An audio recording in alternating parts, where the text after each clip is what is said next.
Bonsoir à tous, à chacun. Nous sommes là pour les comptes de votre émission hebdomadaire Podium F, vanter les mérites de la femme, extérioriser les qualités de chaque femme qui défile sur ces plateaux pour parler de l'actualité, parler aussi particulièrement de ce que cette femme fait. Alors, par rapport à l'actualité qui reste dominée par la sortie du gouvernement, fini les suspicions. Le gouvernement est là et nous attendons à ce que les défis nécessaires soient relevés. Il faut du temps, mais c'est nécessaire de faire vite aussi. Alors, pour parler de tout ça, parler du nécessaire par rapport à notre sujet d'aujourd'hui, nous avons comme invité Madame Grace Lula.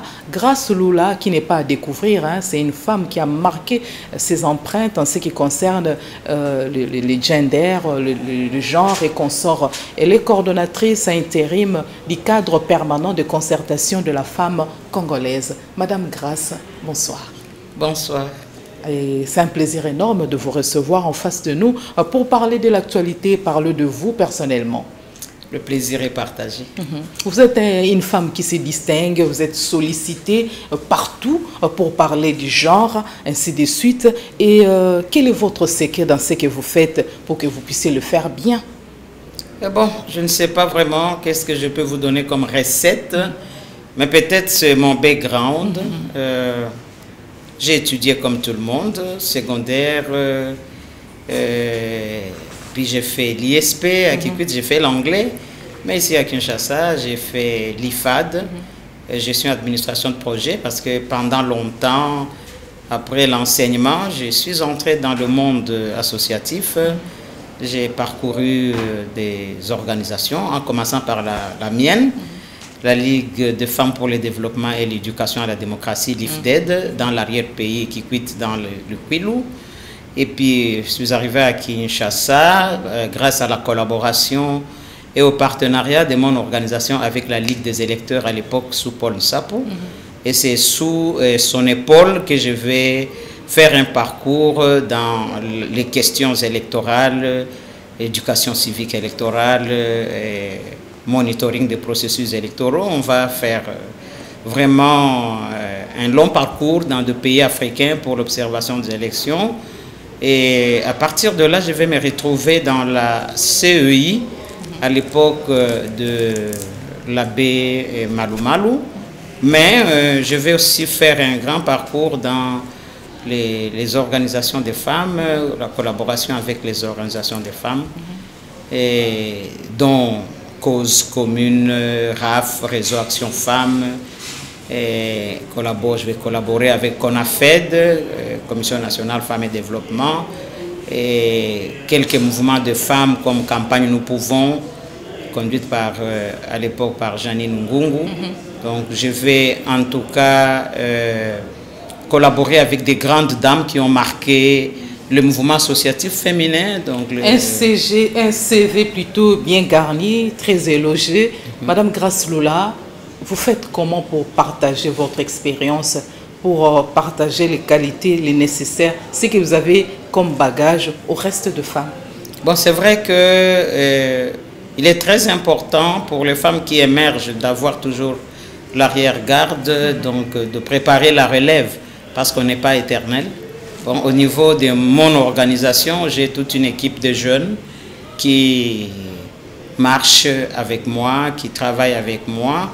Une grande dame aujourd'hui au niveau du PNUD, que beaucoup connaissent, Madame Zaverine Kira, qui travaille au PNUD aujourd'hui. Elle a évolué avec moi dans mon organisation au niveau de la base.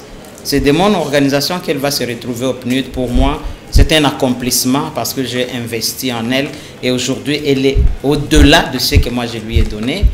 Et il y a d'autres qui suivent les pas de Madame Zaverine Kira, mais au niveau de CAFCO, qui est une fêtière des organisations féminines d'obédience sociale et politique, nous avons de jeunes femmes aujourd'hui qui sont au CAFCO, qui suivent nos pas, mais dans l'approche méthodologique pour le transfert de compétences et réellement passer la main à la génération qui nous suit. Nous avons un programme avec Open Society Africa, OSA, pour un projet qui, en tout cas, a dégagé une ligne budgétaire pour ce que nous appelons Académie CAFCO, voilà, qui va ouvrir, en tout cas, les portes d'ici là. C'est pour, en tout cas, les échanges d'expériences intergénérationnelles pour permettre aux grandes dames qui ont évolué sur la scène politique, sur la scène du mouvement associatif, de partager leur expérience et faire le transfert des compétences, donc préparer la relève. Le cadre de concertation permanent de la femme congolaise CAFCO a réellement besoin de vous en ces temps-ci où il y a un peu de pépins, ainsi de suite. Comment comptez-vous apporter en plus votre expertise pour venir en aide à cette organisation qui en a tant besoin? Bon, en tant qu'individu... Son bon fonctionnement aussi. Oui, oui. En tant qu'individu, je ne peux pas vraiment dire que moi, toute seule comme ça... Avec les concours des autres. Oui, ça fait que le concours des autres, parce qu'en ce moment, quand vous m'avez présenté, vous avez dit je suis coordonnatrice ad intérim. J'ai succédé à une période où il y a eu beaucoup de changements. Quand Madame Rose est partie, Adine, Madame Honorable Adine qui est à la CENI a pris la place. Quand elle est allée à la CENI, c'est Madame Evelyne Mbata qui a conduit la structure. Elle aussi a trouvé un espace pour le projet 145 territoires au niveau du PNUD. Elle est partie.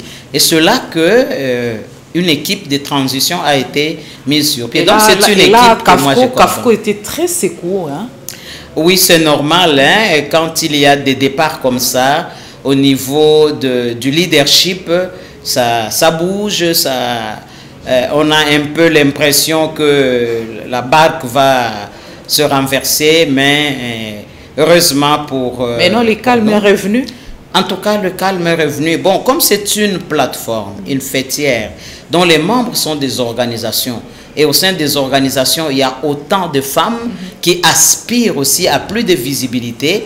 On ne peut pas dire que le calme est revenu pour toujours. C'est là où il y a des hommes, il y a toujours des personnes humaines, il y a toujours des petites frictions, mais on est assez adultes comme femmes leaders pour gérer et continuer notre bonhomme de chemin sans casser la baraque. Voilà, nous avons tous accueilli chaleureusement, s'il faut le dire ainsi, la nouvelle par rapport à la sortie du gouvernement. Un gouvernement composé de 55 membres, il y a 2 femmes. On sait que c'est la lutte quotidienne du cadre de concertation permanente de la femme congolaise. À un certain moment, vous avez demandé au chef de l'État de s'investir dans l'objectif que le quota de représentativité de femmes soit revu à la hausse en dépassant 30%. Quelle a été votre réaction après la publication de la liste de membres du gouvernement? Oui, bon, nous félicitons le chef de l'État, nous lui disons merci. Et au même moment, nous félicitons et nous disons merci à la première ministre. Parce que ce n'est pas facile, hein, c'est pas facile parce que composer l'équipe gouvernementale, ça doit tenir compte de beaucoup de sensibilités. Mais au moins, contre vent et marée, ils ont lutté. Et là, nous avons 18 femmes, comme vous venez de le dire, sur les 55 membres du gouvernement. Ça fait à peu près 31, quelque chose. Donc, nous sommes dans le bon, nous sommes dans les pronostics. On lui avait dit vraiment, évidemment, la Constitution parle de la parité, 50-50, mais pour arriver là, c'est un long chemin. Et un chemin de 1000 km commence toujours avec un pas, et nous nous disons, c'est un pas. Le gouvernement Sama Lukonde des 2 sortants, c'était 17 femmes. On avait applaudi, ça faisait à peu près comme 27%. Et là, c'est 18 femmes. Donc, on vient d'ajouter, même si c'est juste une femme qu'on a ajoutée, c'est déjà quelque chose. Et nous disons grand merci. Et nous sommes dans la fourchette que nous avions demandé. Il y a moyen d'évaluer de manière quantitative et qualitative le membre de ce gouvernement du second mandat de Félix Antoine Tshisekedi? Évidemment, quantitativement, le gouvernement... Évaluer tous les membres et puis les femmes. Le gouvernement qui est sorti, c'était 57 membres. Je me rappelle que quand Madame la Première ministre recevait les regroupements, partis politiques, personnalités, elle nous a consulté aussi la société civile.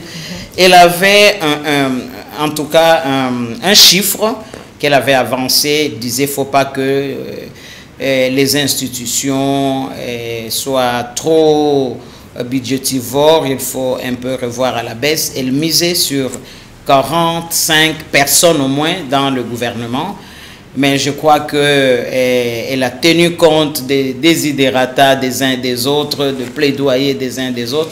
On est à 55, pas une grande différence avec le gouvernement sortant qui était à 57. Moi, je dis, par le temps qui court, avec les crises, je ne dis pas la crise, les crises auxquelles nous faisons face, et dans le besoin vraiment d'une gestion orthodoxe pour que tout le monde se sente à l'aise, on pouvait vraiment la laisser à 45, mais bon, quantitativement, c'est beaucoup. C'est vrai, on est un grand pays, mais ce n'est pas un grand nombre de gens dans le gouvernement qui fait l'affaire, mais c'est l'efficacité, c'est le partage de la vision, c'est la gestion rationnelle de ce qu'on met à disposition.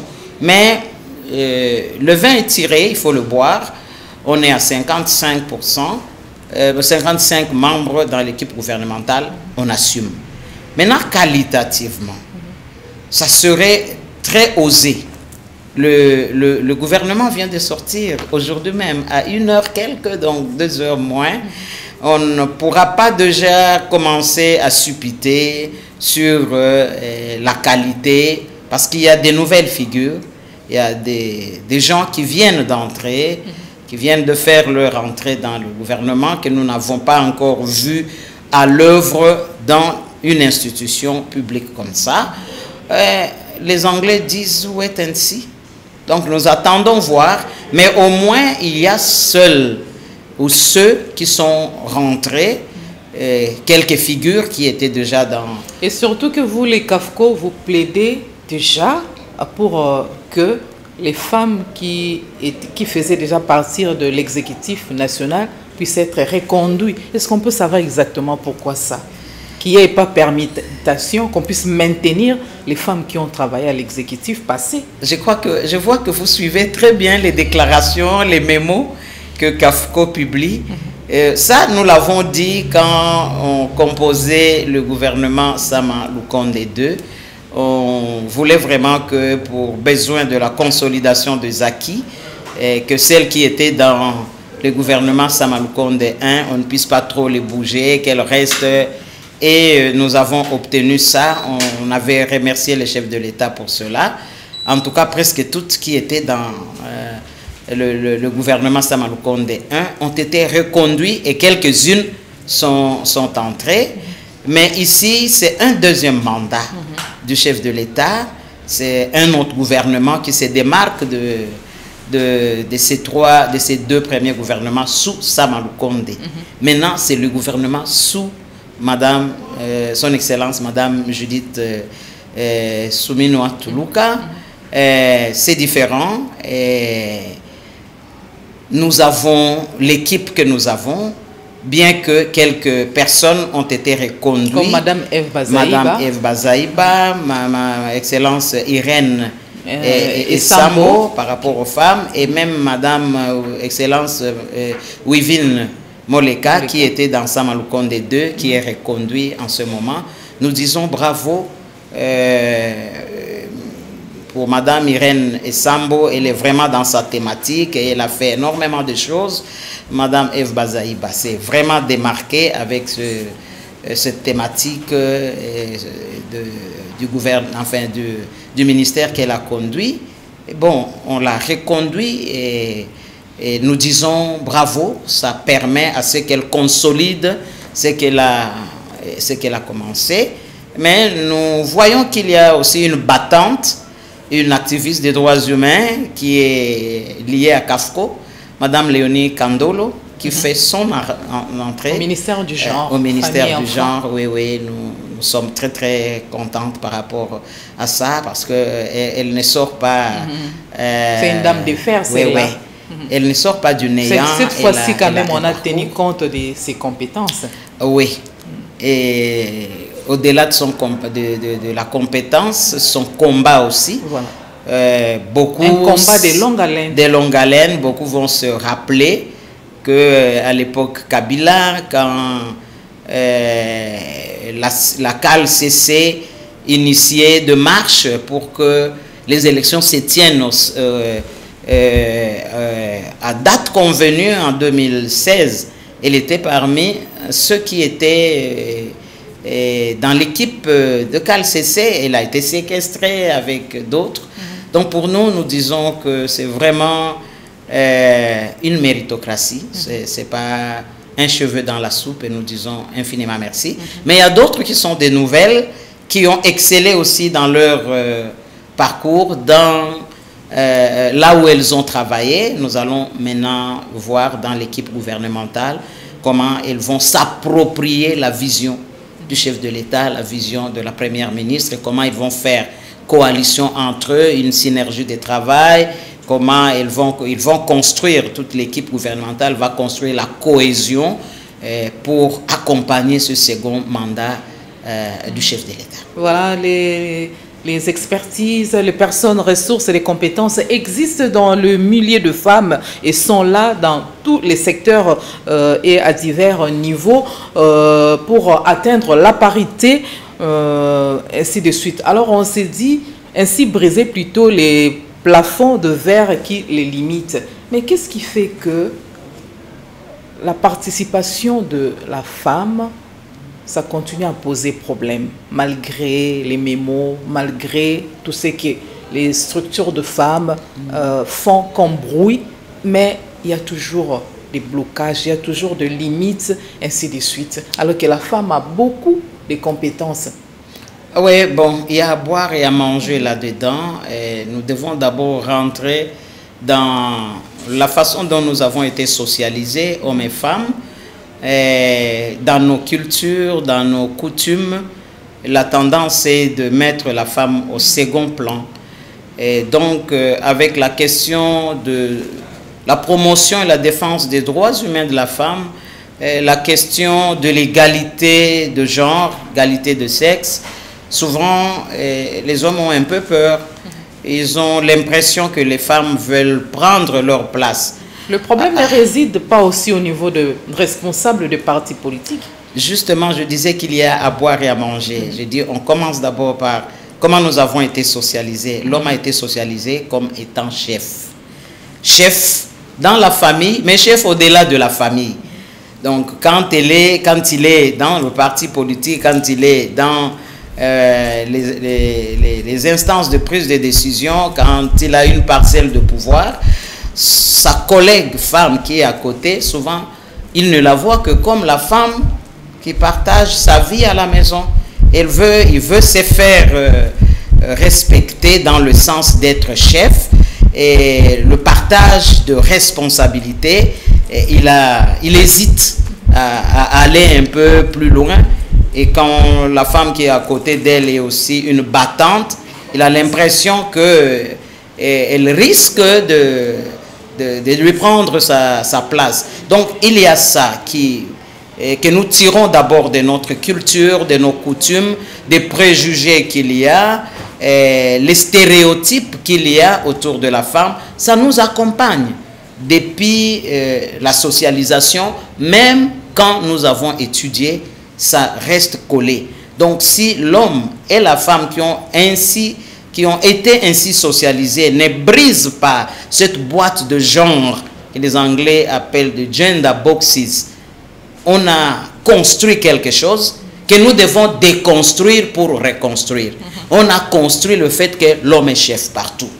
Et on nous a éduqués comme ça.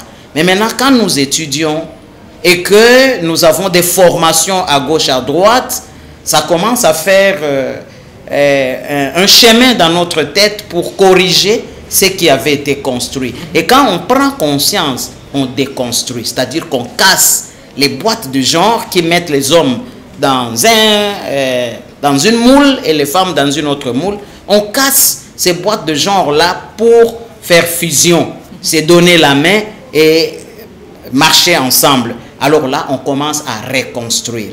Or, ce processus-là, ça demande des formations, ça demande des renforcements de capacités sur des questions de genre, sur des questions de masculinité positive. En fait, un homme qui est positif, un homme qui est genré, n'aura pas peur d'une femme qui brille à côté de lui. Il va se dire non, on se passe la main, on se complète mutuellement. Mais l'homme qui a intériorisé le fait qu'il est chef, qu'il reste chef, tu peux briller comme tu veux, il ne te regarde pas, il va tout faire pour, en tout cas, éteindre la lumière qu'il y a en toi.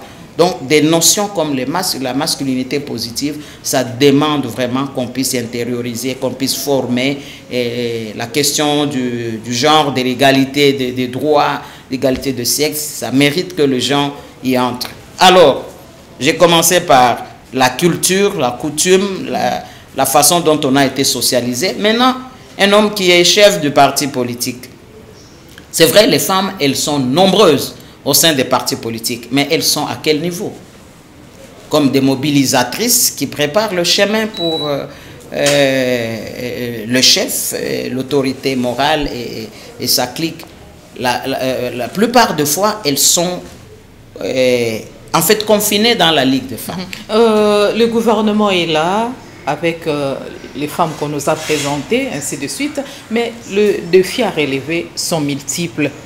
Comment est-ce que ces gouvernements peuvent fonctionner pour pouvoir relever ces défis l'un après l'autre, pourvu que ce soit bénéfique pour l'intérêt de la population? C'est une question très très importante. Comment relever le défi, comment fonctionner, par où commencer rapidement, moi je dis, c'est une femme qui a la tête de ces gouvernements. Moi, voilà. Si elle échoue, ça va répercuter sur toutes les femmes. Ça va se répercuter sur toutes les femmes. On dira toujours, bon, mais on vous a donné l'occasion, vous n'en avez pas pour profiter. C'est pourquoi je dis que la toute première chose, comme ils viennent des horizons divers, la toute première chose, c'est le partage et l'intériorisation de la vision du chef de l'État et de la première ministre. Si cette vision est partagée, elle est intériorisée par tout le monde, ça permet à constituer vraiment une équipe.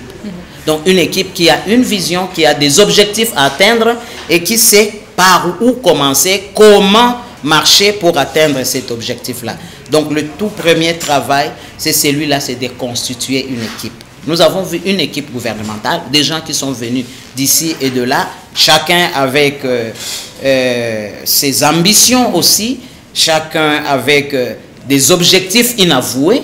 Il faut maintenant que tout cela soit fondu dans un seul objectif, de réussir le pari de relever le Grand Congo.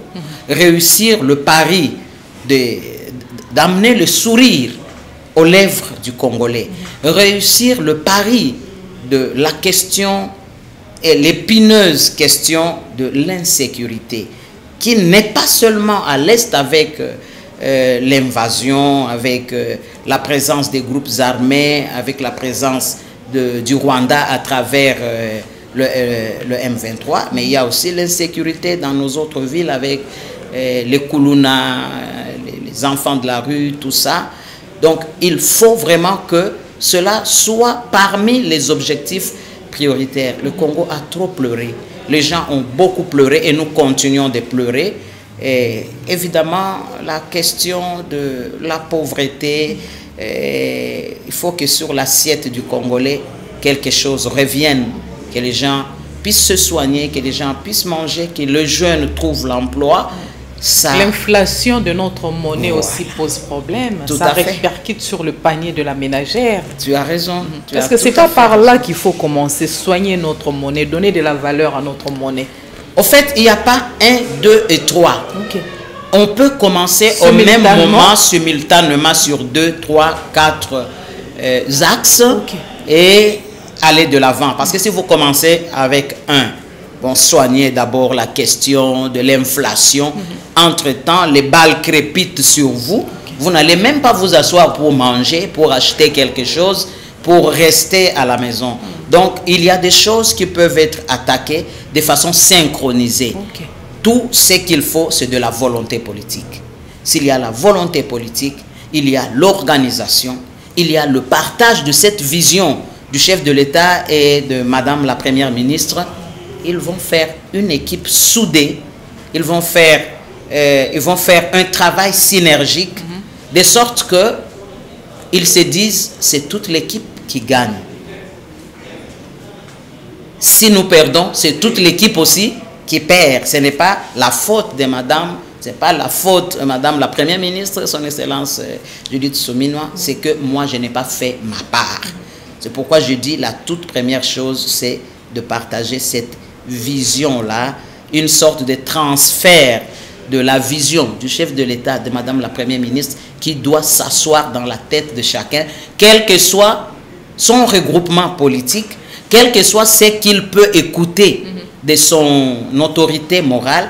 En ce moment, l'autorité morale de tout le monde, c'est Madame la chef du gouvernement et le président de la République, pour le bien de tous. Ce n'est plus le combat de partis politiques et des regroupements. Ils ont cherché des postes ministériels, ils les ont eus, qu'ils laissent maintenant leurs délégués se fondre dans l'équipe sous le leadership de Madame la Première ministre et du chef de l'État.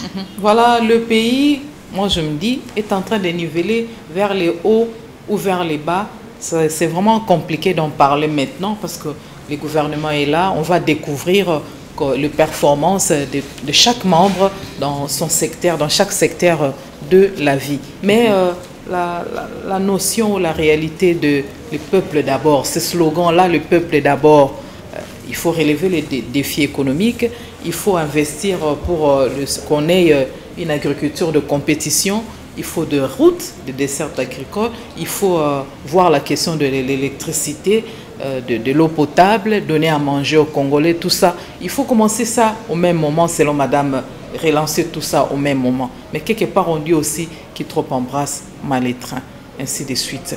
Le gouvernement de Madame Judith devrait faire quoi exactement pour rencontrer les réalités de la population, briller et sortir au moment opportun la tête haute? Le gouvernement de Madame la Première ministre, Judith Suminwa, devrait faire quoi? Moi, je pense que ce qu'elle devrait faire, elle l'a fait en consultant. Très peu consulte. Il est nommé, il constitue son équipe gouvernementale et puis il commence le travail. Mais on l'a nommé, nous l'avons vu consulter pour se rassurer qu'il a les oiseaux rares, pour se rassurer qu'elle a dans l'équipe gouvernementale les technocrates, qu'elle a dans l'équipe gouvernementale des gens qui maîtrisent quelque peu le terrain par rapport au portefeuille ministériel qu'on leur a confié. Ça, c'est déjà un acquis. Elle l'a fait. Maintenant, quoi d'autre? Quoi d'autre? C'est... Il y a rien qui peut se faire sans une volonté de réussir. Ce qu'il reste maintenant à Madame et son gouvernement, c'est de se mettre au travail. C'est de construire la synergie de travail. C'est de collaborer et c'est de se soumettre un peu à l'évaluation. Ne pas aller tête basse jusqu'à 1 an, 2 ans, 3 ans pour s'arrêter, pour dire est-ce que nous sommes dans la bonne direction ou pas. Donc se soumettre un peu à ce travail-là de l'évaluation entre eux. Bon, je sais qu'il y a des conseils ministériels. Je n'ai jamais été ministre. Je ne sais pas dans le conseil ministériel, ils abordent quoi exactement, mais il y a nécessité aussi que on a vu qu'un collègue est en train de prendre une direction autre que celle que nous nous sommes fixés, de le remettre sur la ligne. Il y a aussi l'épineuse question de la lutte contre la corruption. beaucoup d'entre ceux qui sont sortis, ce sont en fait, comment dirais-je, ont été attaqués dans la presse, les gens ont parlé des dossiers qui pèsent sur eux, de la corruption, des détournements des deniers publics. Si ce gouvernement peut ouvrir l'œil et le bon... Donc moi, il faut vraiment à tout prix pour ces gouvernements qu'il y ait une bonne place, des sanctions et puis de suivi. Suivi, d'abord qu'au niveau de l'Assemblée nationale, qu'ils fassent leur contrôle sans complaisance. Qu'ils fassent le contrôle sans complaisance, mais la population aussi. C'est vrai que nous n'avons pas de mécanisme formel pour le rappeler à l'ordre, mais un contrôle citoyen de proximité est important quand les gens commencent à attaquer dans la presse. Madame Grasloul, excusez-moi de vous interrompre. Un mot par rapport au ministère du genre. Il y a Madame Kandolo, qui est ministre maintenant, fruit ou produit du cadre permanent de concertation de la femme congolaise. Alors, mettant en exergue le fait que la junte féminine est constitue plutôt plus de 52% de la population congolaise et sous-représentée dans les instances de prise de décision, y compris dans des postes nominatifs. Elle doit commencer par où exactement pour que le ministère du genre ne puisse pas passer à côté de la plaque. Voilà. Ah oui, bon. En fait, il n'y a pas que elle. Pour que la question de droits humains de femmes, la question de l'égalité de sexe, la question genre, trouve vraiment ses lettres de noblesse. Il n'y a pas que le ministère du genre, famille et enfants, parce qu'au sein de chaque ministère, il y a un point focal genre. Le travail a été fait bien longtemps avant, je ne sais pas si c'était sous Madame Lukiana ou sous Madame Inagosi, c'est de vraiment booster ces points focaux genre, étant entendu que la question genre ne concerne pas seulement les femmes, c'est hommes, femmes, enfants, personnes vulnérables. En fait, c'est une question de société. Qui concerne la masculinité positive et la société dans son ensemble. Voilà. Donc, ça nous concerne tous. Madame Kandolo va travailler, mais en étant soutenue par les autres, par les points focaux des autres ministères, par les organisations de la société civile, par le partenaire technique et financier. Voilà. C'est un ministère souvent qui est un peu un parent pauvre. On ne met pas assez de moyens à disposition. Voilà. C'est question aussi qu'elle ait de moyens pour dérouler son programme. CAFCO a déjà commencé ses actions. Il y a un atelier récemment que vous avez organisé, un atelier d'envergure où vous avez mobilisé les femmes en guise de leur participation accrue aux élections de 2028. On le dit souvent que c'est lui qui veut aller loin ménage sa mouture. Mais on doit savoir pourquoi en ces moments-ci, au lieu de penser d'abord à ce qui devait être fait maintenant, vous pensez à 2028. Bon, nous pensons en 2028. 5 ans, c'est vite parti. Hein. Vous avez l'impression que 2028 est très loin, mais au bout de 2 ans, vous êtes pris de court. Le processus électoral a commencé. Et vous commencez maintenant à vous précipiter. Nous voulons vraiment poser de bases solides. Pourquoi? Parce qu'il y a des femmes qui étaient candidates, qui n'ont pas réussi, qui n'ont pas été proclamés, je ne peux pas dire qu'ils n'ont pas réussi, qui n'ont pas été proclamés par la CENI et qui se découragent un peu aux élections du 20 décembre et indirect du 29 avril. Voilà.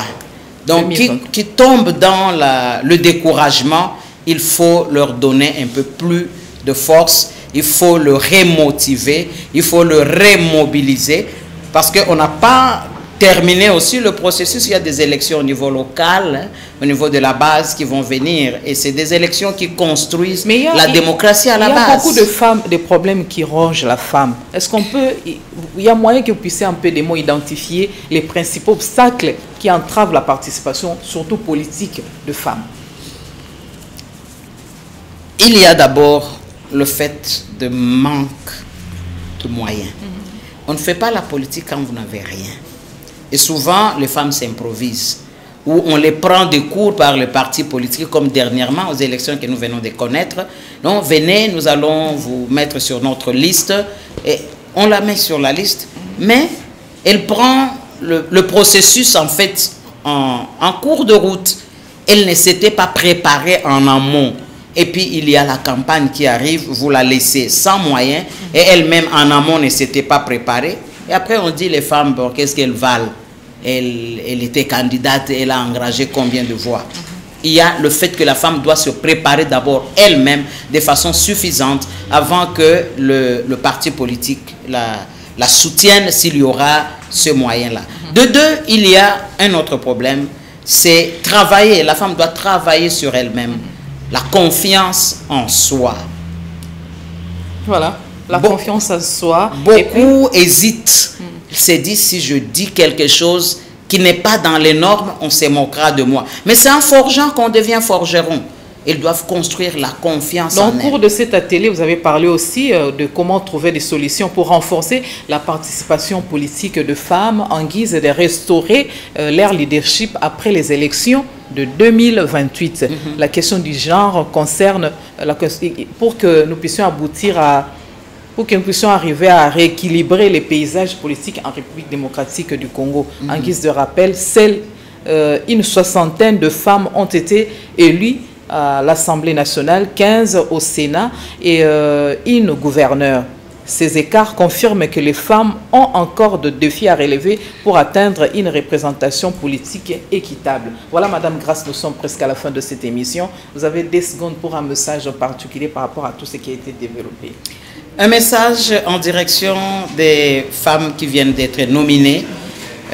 Nous les félicitons, nous les encourageons et nous leur disons qu'elles ont des défis à relever, qu'elles représentent de milliers de femmes qui ne peuvent pas donner de la voix et qu'elles se mettent sérieusement au travail pour défendre la gente féminine et pour soutenir, parce qu'elles sont comme des béquilles aussi, pour Madame la Première ministre, qu'elles soutiennent la vision de Madame la Première ministre et qu'elles se mettent sérieusement au travail pour changer le paradigme, pour changer le discours par rapport à la participation politique de la femme, par rapport au background que la femme a, à l'expertise qu'elle a. Voilà, vous avez compris, nous avons reçu une femme, je le dis toujours, femme avec F en majuscule. Il s'agit de Madame Grace Lula, une femme très importante qui est en train de marquer, qui continue à marquer ses empreintes pour l'intérêt particulièrement de femmes et pourquoi pas de son partenaire homme, parce que les genrés aiment aussi bien suivre cette émission chaque jeudi sur la chaîne de référence Antena, le podium F. Voilà, c'est la fin de cette émission. Madame Grace Lula est coordonnatrice à intérim du cadre permanent de concertation de la femme congolaise CAFCO. Vous avez pris l'émission en cours, c'est pas un problème, la rediffusion ce demain, vendredi à 8h heure de Kinshasa. Merci aux preneurs de vue, merci à la chaîne de référence pour ces programmes et nous vous retrouvons la semaine prochaine pour un autre numéro. Une très belle soirée à tous et chacun.